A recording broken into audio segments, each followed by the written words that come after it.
येताना फळा घेऊन येशील का ग? हं? नाही, बच्चे मावशींचे टोमणे वजा सुविचार लिहून ठेवू ना त्याच्यावर आपण. अगं बाई, हा टोमणाही नव्हता आणि सुविचारही नव्हता. खरंच मनापासून बोलते, मला नाही आहे अगं भूक. आता जरा शतपावली घालायला जाते, मग बरं वाटेल मला. मग आत्या रात्रीच्या एकट्या नका जाऊ. माझं जेवण झालं ना की मी पण येते. तू आनंदी अगं नको त्यांची सवय मोडूस.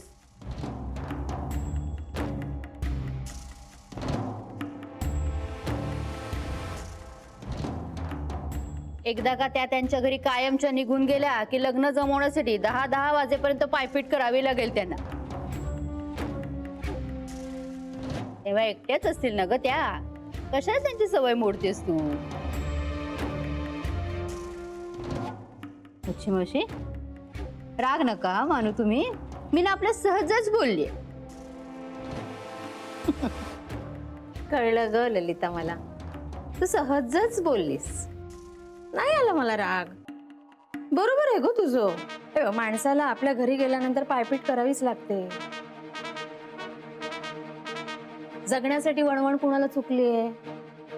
आई, उद्या काय होईल ते कुणी बघितलंय?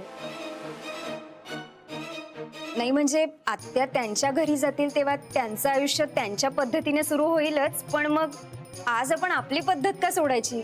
इतक्या रात्री एकटं कसं जाऊ द्यायचं? अगं त्यांना कुणाची भीती आहे? त्यांच्यामुळे लोक घाबरतील.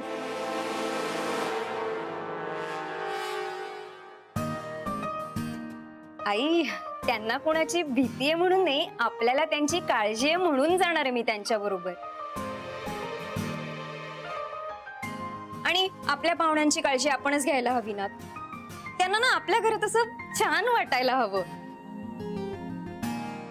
आणि आत्या काही पाहुण्या नाही आहेत, फक्त स्पेशल आहेत. त्यांचं ना डबल नातं आहे, ह्यांची मावशी आणि माझ्या आत्या.